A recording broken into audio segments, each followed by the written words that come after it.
Hello everyone, and today we're going to take a look at Star Wars: The Force Unleashed in 2023. Now, The Force Unleashed was released in 2008, initially for the Xbox 360, PlayStation 3, and PC. There was also versions on the PS2, Nintendo Wii, and there is a port to the Nintendo Switch as well.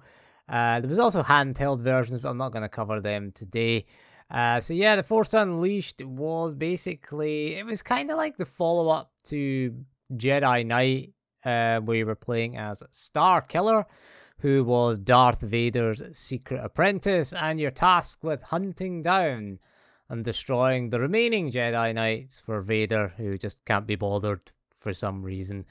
But yeah, the opening level of the game is the best level in the game. You do get to play as Darth Vader, and you just get to walk around Kashyyyk quite slowly, murdering Wookiees, and that's fun. And if that had been the whole game, I would love it.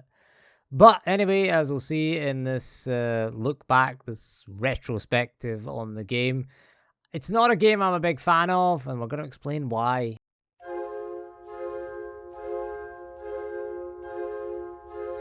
Okay, so of course you can buy the Force Unleashed on any of the platforms that we listed in the previous section. But of course, if you want to play it on modern systems, well, the PC is an option, but I don't recommend it. It does run okay, and we say okay, it's limited to 30 FPS.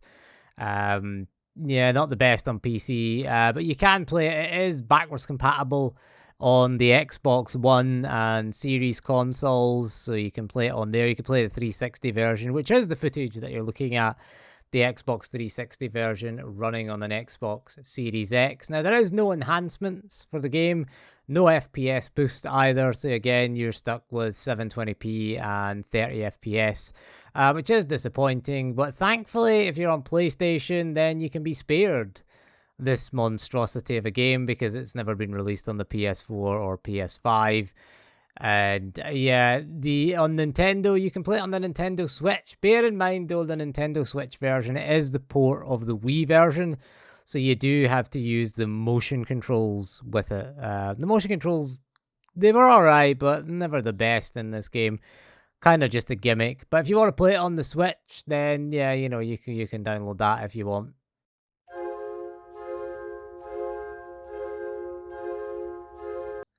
No, it doesn't hold up. And I'm going to qualify that by saying the 7th generation was one of the worst console generations, I think, ever. Just for game design, it was creatively bankrupt. And The Force Unleashed is a 7th gen game. And I mean that in the bad sense of the way. The visuals were kind of brown and bland, at least in the third level of the game is pretty bland as well.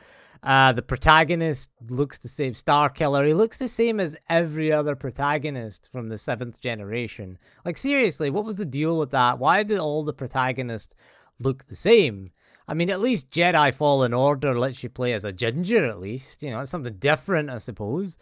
But yeah, they all just seem to look the same. As well, the gameplay, you had quick time events, which I hate. I really despise quick time events. Now, I should point out, when I say this is dated, again, I've played older Star Wars games than this. Last year, we looked at, what was it again? We looked at Dark Forces 2, Jedi Knight, and I loved that game. And that was from 1997, and that's awesome. I still like that game. I still think it's awesome. 2 years ago, we looked at the, what was it, Shadows of the Empire. And again, that was an N64 game. And that was released in 1996. And again, I loved that game. That game was awesome. They are dated, but the gameplay is still good. Here, I just can't recommend it. The gameplay, it was those gameplay tropes that I explained.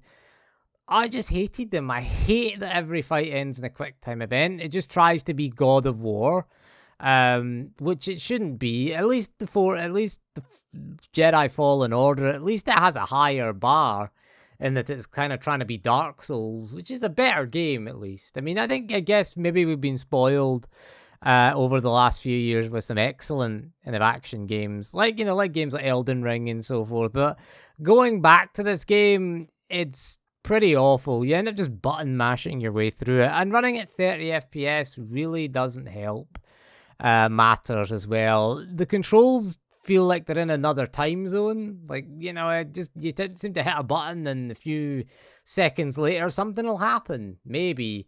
I hate the targeting system for the physics objects. Like when you try to force lightning an enemy who's right in front of you attacking you, the game seems like, oh, you want to hit that object in the distance. And again, I don't like the way you have to pick up the way you pick up objects and throw them.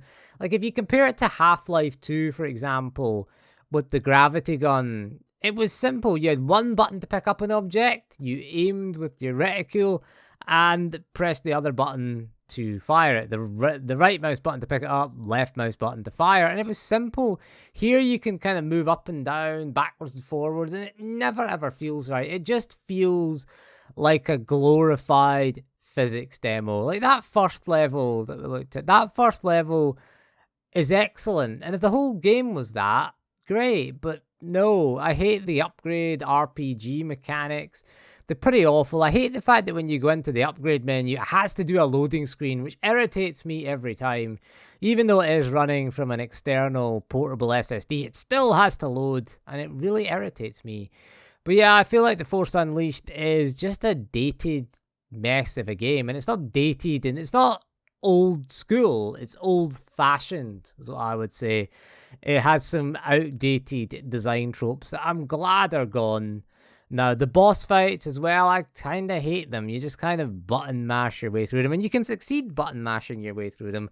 I don't like the quick time events, again, at the end of them, and failing the quick time events. I mean, why I hate the quick time events is it just doesn't, I don't want to watch what's going on the screen.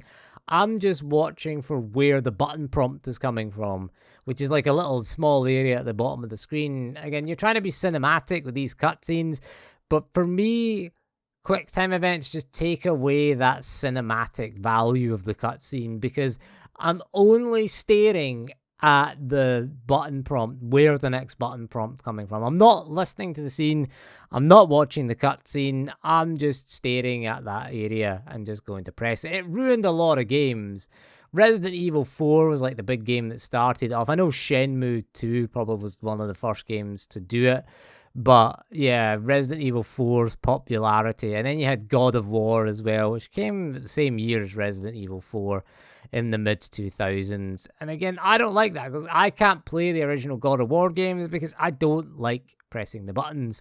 I don't like doing QuickTime events. I like the more modern God of War games, which has less QuickTime events. And even like modern games have the accessibility option of being able to just hold the button down instead of repeatedly tapping it. And I like the fact that you can even skip QuickTime events. I think Spider-Man lets you auto-skip them, which is pretty good. I wish they would remake this game with the ability to do that. Just the ability to auto-skip the QuickTime events as an accessibility option. Again, I would love that. And again, the rest of the combat is kind of meh. It should be more fun than it is, but the novelty wears off really quickly, and it can't sustain it. Like, everything fun about the game is in the first level. Like we said, again, that first level is Vader. It's awesome. If that was, I'd love that to be the whole game. But anyway, there you go, The Force Unleashed and its sequel, which I didn't even bother playing. It was so bad. I hated The Force Unleashed so much. Didn't bother playing it. If you want a good Star Wars game where you play as a Jedi, get Jedi Knight, Jedi Academy. It's pretty good on the OG Xbox. Again, you can play that on the Series X. It's much better. And you've also got Jedi Fallen Order. And I hear Jedi Survivor isn't very good, but it should be better than this. Just pick those games up. They're much, much better. Or if you want something old school, then, you know, the old school Jedi Outcast is also good as well.